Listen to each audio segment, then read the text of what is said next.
Welcome to our Superhero Fall Fest. We're so glad that you could be with us and join us today. Do you have a special superhero that you like? Is it Superman or Batman or another character? Today, we are going to talk about superheroes that we find in the Bible, and there's lots of them. They may not fly through the air, and they may not jump over tall buildings, and they may not crush things underneath them, but they do have power, and that power helps them do amazing things, as you'll find out in our stories. But the power that they have comes from God. Our first story is about a man named Joseph. His father's name is Jacob, and they lived in Canaan. Joseph had 11 brothers, and one of them was younger than him. Can you imagine having 11 brothers? Oh, you could really fight with them or have lots of fun playing with them. Now, Jacob thought Joseph was just an amazing child, and he was very special. He thought he was so special that he made a special robe just for him. And it was very beautiful. And it had every color you could imagine in it. Now, all of Joseph's oldest brothers saw this, and they got really jealous. The word jealous means that Joseph's brothers disliked him because they thought his father liked him more than them, and also because he got that special robe. They got so jealous they couldn't even say a kind word to him. Joseph also had funny dreams, and when he dreamed things, they came true. He could also figure out other people's dreams. One day, Joseph had a dream about his family, and he went to tell his brothers. Hey guys, I had the strangest dream last night. We were out in the field and we were tying bunches of grain. And then all of a sudden, my grain stood up and the rest of yours bowed down to mine. I had another dream last night too, where the sun and the moon and 11 stars even bowed down to me.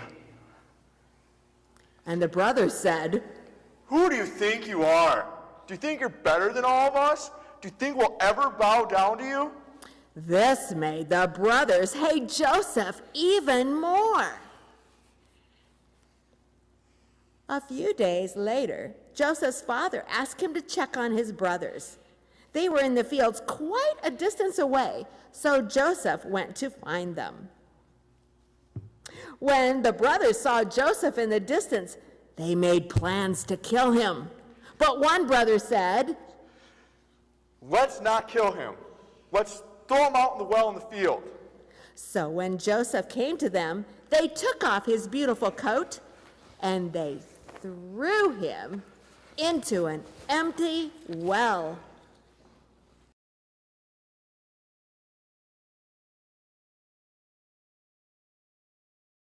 A little while later, a group of people came by who were planning to sell some things in Egypt.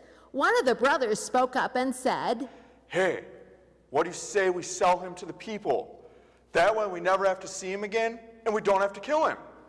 The other brothers liked that idea, so they took him out of the well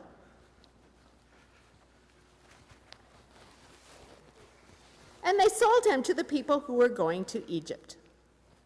Now Joseph started out as a slave, but the Lord was with Joseph.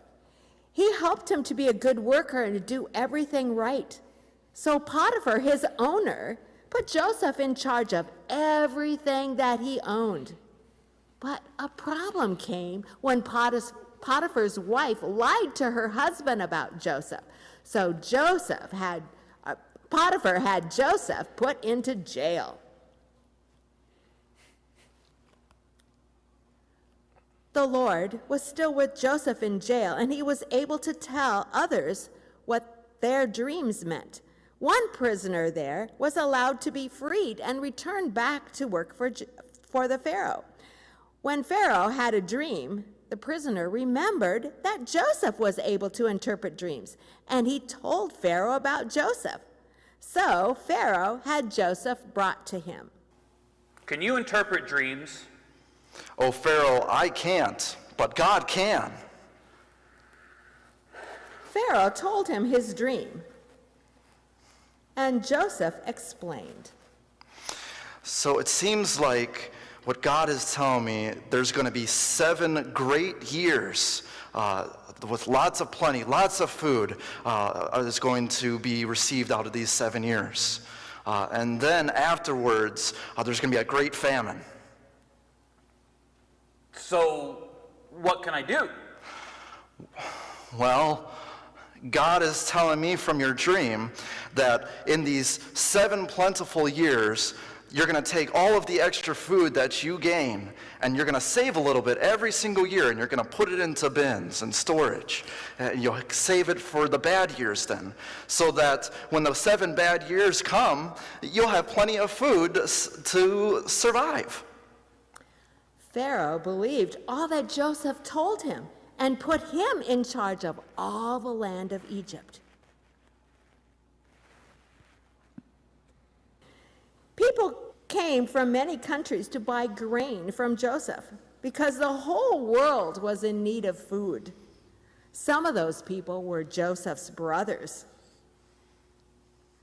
When the brothers came, Joseph recognized them, but they didn't know who he was because it had been 10 years since they had seen him. The brothers all bowed to him because he was an important person, just as he dreamed they would be at the beginning. After a few meetings with his brothers, he could not keep it in any longer, and Joseph said to his brothers, I can't take it anymore. It's me, Joseph, your brother. Is my father alive? But his brothers wouldn't answer him because they were afraid. Then Joseph said, No, don't worry. Don't be afraid. Don't be angry with yourselves even. You see, even though you sold me into slavery, God meant it for good, to help a lot of people so that no one would starve. So his father, his brothers, and their families came to live in Egypt with Joseph, and they had all that they needed. Joseph was a real superhero. Can you believe all the bad things that happened to Joseph? I mean, he got thrown into a well, then he got sold as a slave, and then he got thrown in prison. And then Pharaoh called for him, and he was able to interpret his dreams. And all of a sudden, he's in charge of all of Egypt, and he's able to help save his families from starving to death. And was Joseph bitter when he saw his brothers again? No, Joseph didn't hurt them at all because he had learned a lesson. Although his brothers were mean to him, God was good.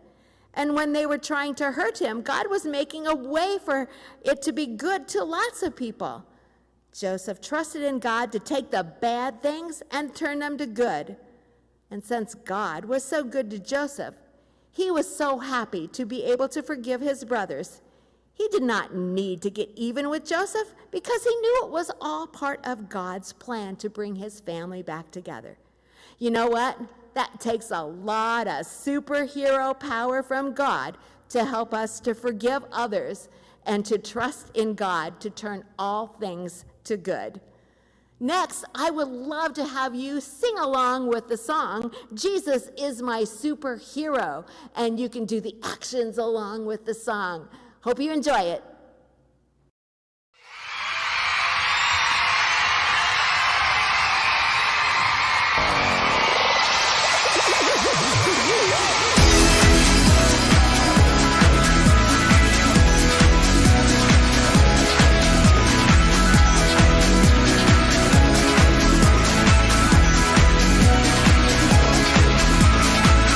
He's the one who makes the sun shine.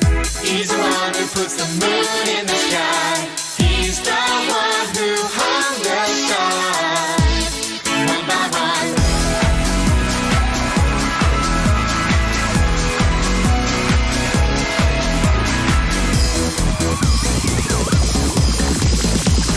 He's the one who makes the birds sing.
is the best superhero. Don't you just love that song? And do you want to hear another story about another Bible superhero? This superhero is known for his courage, which he got from the Lord. This story is about Daniel.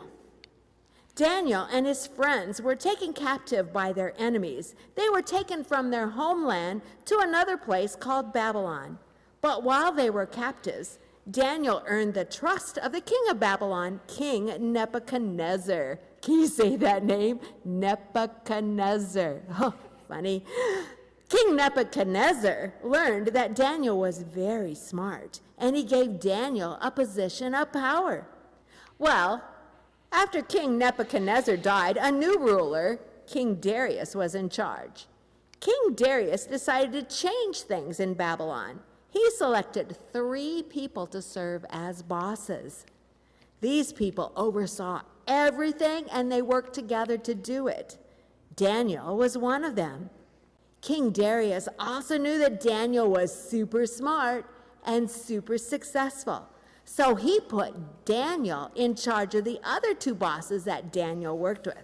So let's stop and think. How would you feel if you were Daniel? Maybe a little proud? Maybe. How would you feel if you were one of the other bosses? If you think you would feel jealous that Daniel got promoted over you, you're probably right. After all, you worked hard for your position, and you wanted to have more power too. That's how they felt. And they were mad. And they devised a plan, a really, really evil plan, the kind of plan that has an evil laugh. Can you try an evil laugh?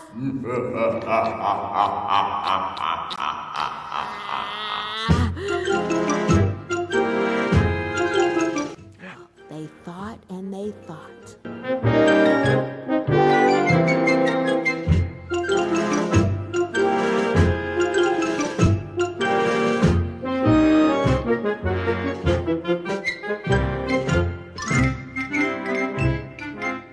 That's a great idea.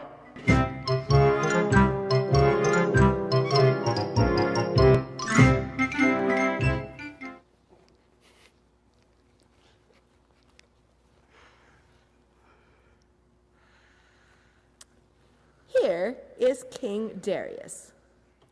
Now, King Darius is gullible. That means you can pretty much tell him anything and he'll believe it. And if you give him any advice, he'll take it. So the men walk up to Darius and they smile sweetly at him and say, "Oh, King Darius, finest of the land, most awesome ruler." And King Darius smiled like a fool because really, that's the kind of guy he was. And the guys went on. "Oh, King Darius, we all came up with a plan. There should be a new rule in the kingdom, that people should only pray to you.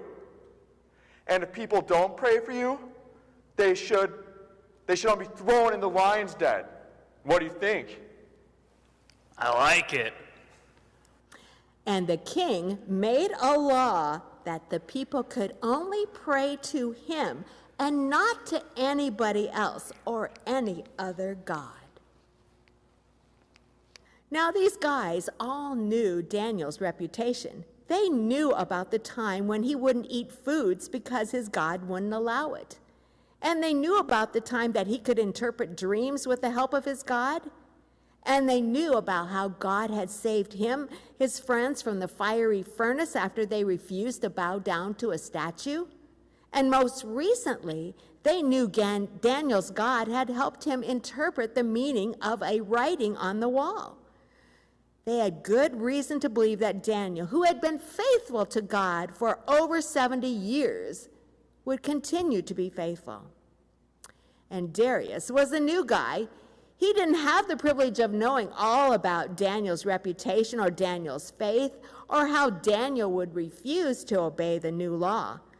The other bosses had completely tricked King Darius, and now all they had to do was to wait and catch Daniel in the act.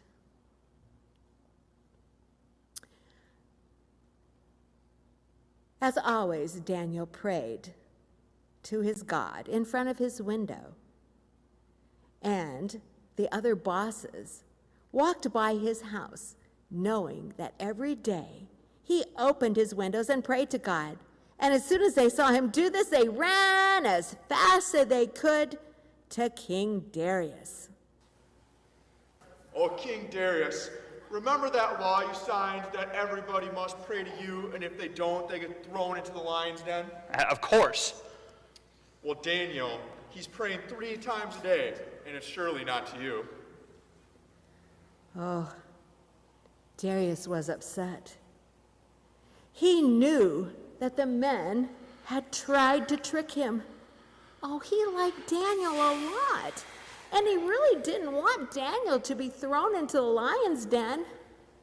All day long, he tried to work out a plan to save Daniel. He thought and he thought, but he couldn't find one. Then the bosses came back and said, Oh, and by the way, that's law. Can't be changed now. So Daniel was going to have to be thrown into the lion's den.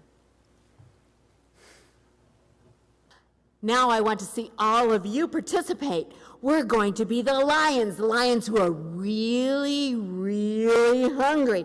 I want to hear you roar. Are you ready on the count of 3? 1, 2, 3. When Daniel was thrown into the lion's den, those lions were starving. But God closed their mouths.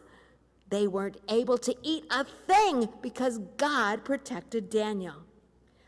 While Daniel was sitting with the lions unharmed, Darius was back at his house, tossing and turning. He couldn't eat a thing. He was so worried about Daniel.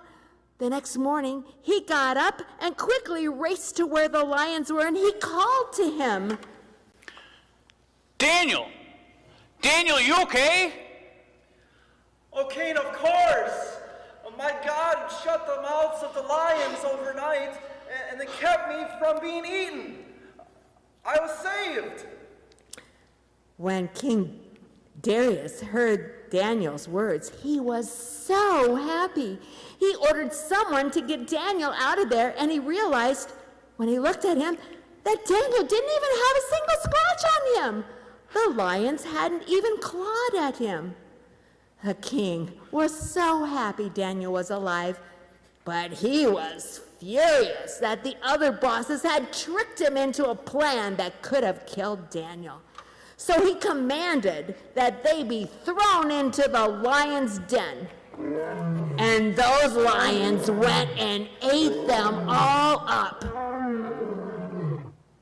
Darius issued a new decree that day, and do you know what it said? It said that everyone in the kingdom should now pray to Daniel's God and not to fake gods. It said that Daniel's God was the Savior, a rescuer, and that he performs miracles. Now, have you noticed something about Daniel? It seems that no matter what happens to Daniel, he ends up trusting God. He knows that God had a better plan for him than anyone else, and he trusts God. And when God tells him to do something, Daniel obeys.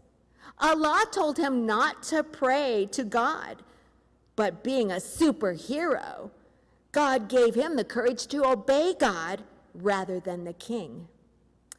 In our lives, we are sometimes faced with times when it's hard to trust God and to obey him. And maybe you're really having a hard time now in school, or there's a bully on the playground, or your parents are fighting all the time. And maybe we're hungry, or we're made fun of, or we don't feel like we have any friends. Whatever is going on in our lives, we can trust God that he will take care of us. and he will give us courage to do the right thing and to obey him. Now, talking about great power from God, how about joining us in singing a song that we had in our vacation Bible school this summer? The one that reminds us that God has lots and lots of power. It's called the Power Shuffle.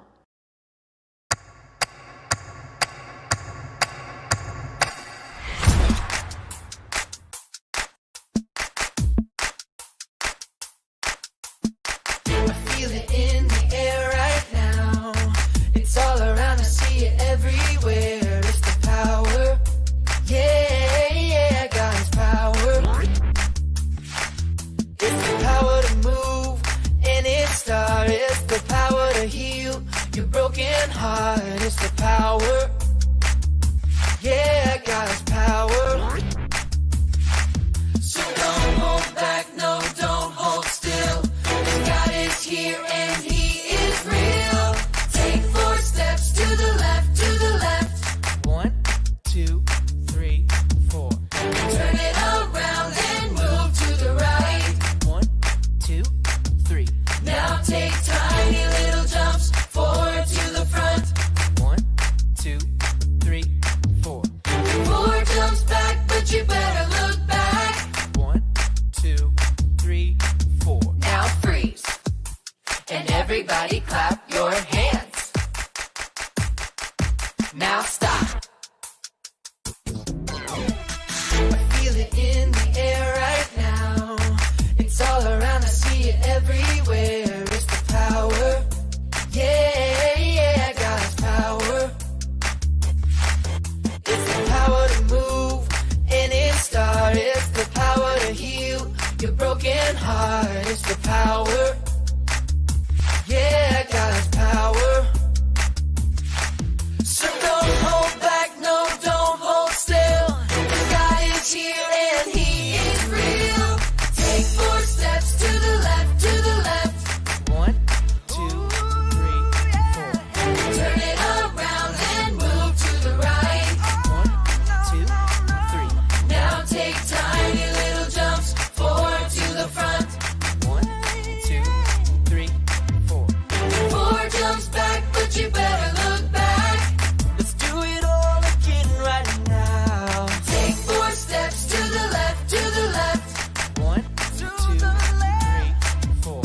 Turn it around and move to the right. 1, 2, 3. Now take tiny little jumps forward to the front. 1, 2, 3, 4.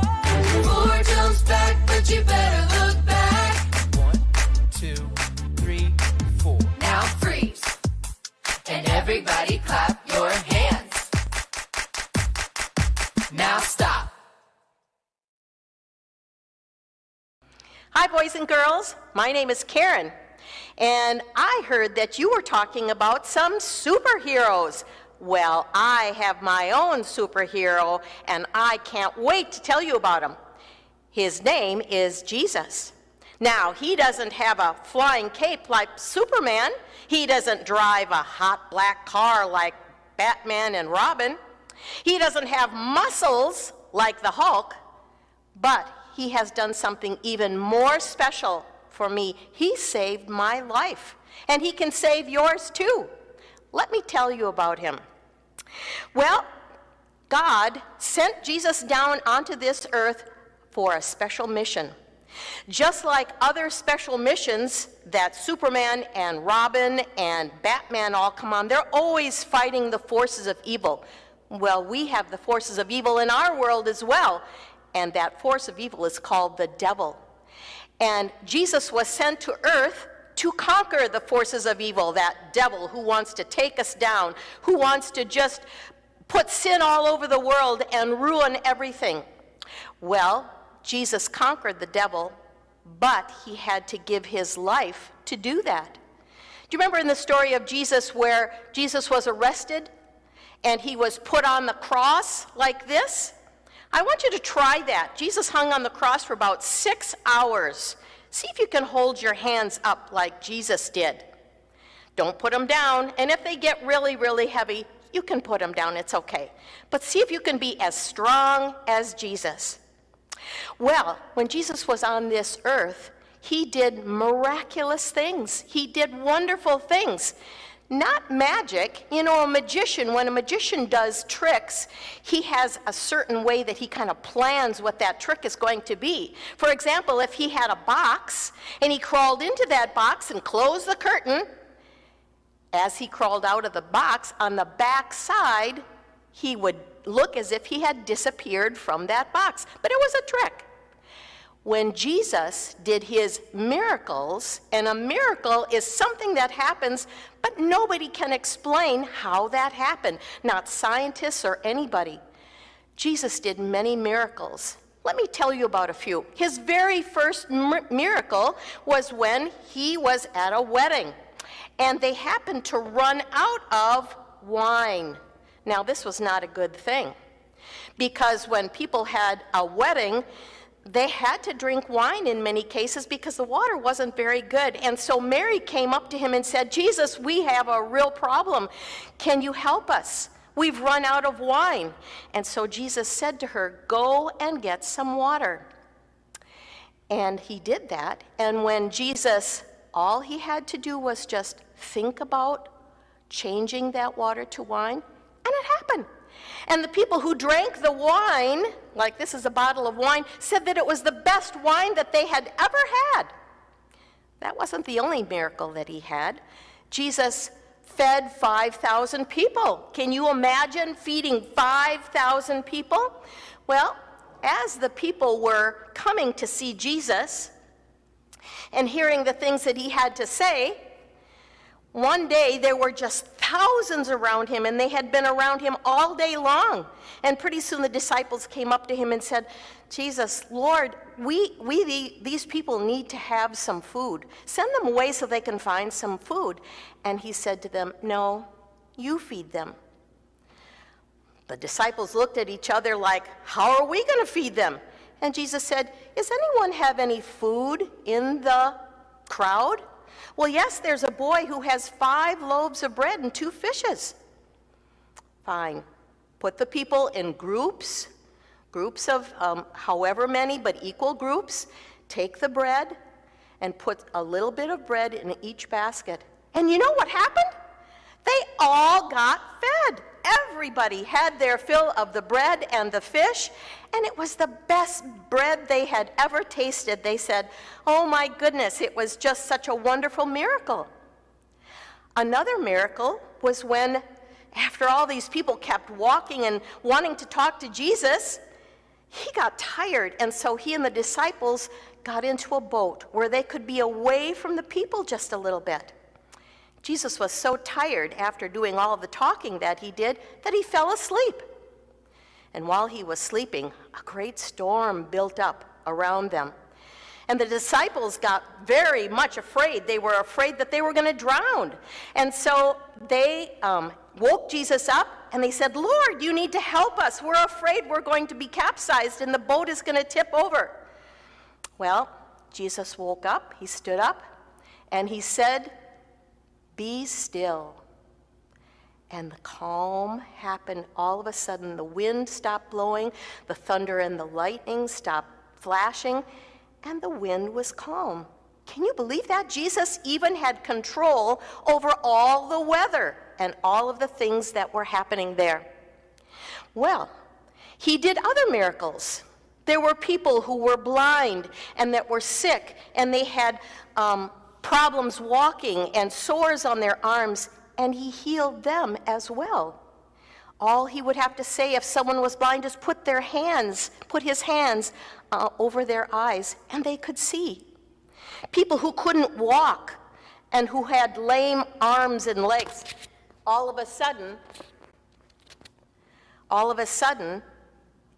they were able to walk again. People had sores on their arms, like leprosy was a disease that was very prevalent in that day. And so they would come to him with this terrible disease of leprosy, and Jesus would heal them. There were so many times that Jesus healed the people that were sick. In fact, there was a Roman soldier who came to Jesus and said, "Lord, I have a servant who has been a part of my family for a long time. He's been a good servant. I want him to be healed. If you can do that for him, please, Lord, heal my servant." And Jesus was going to go with the Roman soldier and heal his servant. The Roman soldier said, "No, you don't have to come with me. Just say it, and it will be so." And Jesus did that. And he said to the Roman soldier, "Your faith has made your servant well." And by the time the Roman soldier got back to his home, sure enough, his servant was healed. There were people who came to him. This one man in particular said, "Lord, my daughter has died." And they said, "Jesus, can you just come and take a look and see if there is anything that you can do?" Well, Jesus went to their house, and sure enough, the little girl had died. And Jesus said, "No, she's not dead. She's only sleeping." And he went into the bedroom where the little girl was, held out his hand to her, and pulled her up, and she came back to life. There were other instances where a widow who had lost her only son said, "Lord, please, if there's anything that you can do, my son is my only way of supporting myself." And so Jesus went to this boy where he was lying, and he told the boy to rise, to get up. There were many other times when Jesus healed so many people. One in particular, Lazarus. Do you remember that name? It was Mary and Martha's brother. Lazarus had gotten sick, and he could not get well. There was something terribly wrong with him. Lazarus had died, and before Jesus could get there, they had the funeral. They wrapped all the cloths around him and had put him into the tomb. When Jesus finally got there, Mary and Martha rushed over to him. "Oh, Lord, if you had only come sooner, Lazarus, our brother, would still be alive." And Jesus said to them, "Where is he laid?" And they showed Jesus where they had put Lazarus in the tomb. Jesus went over to the tomb where he was and stood up on the hill and looked down where that tomb was. It was like a cave. And he called, "Lazarus, come out! Lazarus, come out!" And pretty soon, there was a figure, and it was Lazarus, and he was still wrapped up in all the cloths that they used to make him whole again. And Lazarus was alive after 4 days in the tomb. 4 days Lazarus had been dead, and Jesus raised him from the dead. Now, if he can do that for Lazarus, he can do that for us as well. Remember I said earlier that the special thing that Jesus did for me, he was my superhero, was that he saved my life. And he did that by dying on the cross, taking away my sins, and he can take away your sins as well. There are 3 words that describe what my superhero, Jesus, does for all of us. The first word starts with an O. It's a big word. It's omniscient. Jesus is omniscient. That means he knows all the things that are going on in this world. Everything. Whether it's here in the United States, whether it's in Japan, whether it's in Africa, whether it's in Canada, anywhere in the world, he knows all of it. Omniscient is the word. The next one is omnipresent. Omnipresent means that he is everywhere. Now, how can that be? How can one person be here and there at the next time?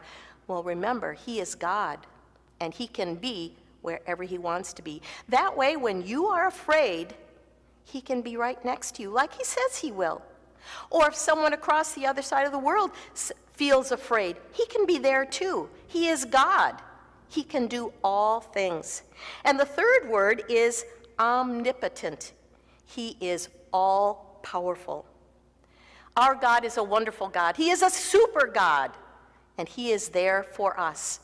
He has taken away your sins so that when we die, remember, people don't necessarily have to die. They'll just go on up to heaven with him and live with him forever. So, my superhero is Jesus. He is not just a man, he is God, and he does all of those things beyond more than what anyone else can do. All right, boys and girls, I hope you have a good time at your fall festival, and I hope that you have enjoyed hearing about all the superpowers. Bye.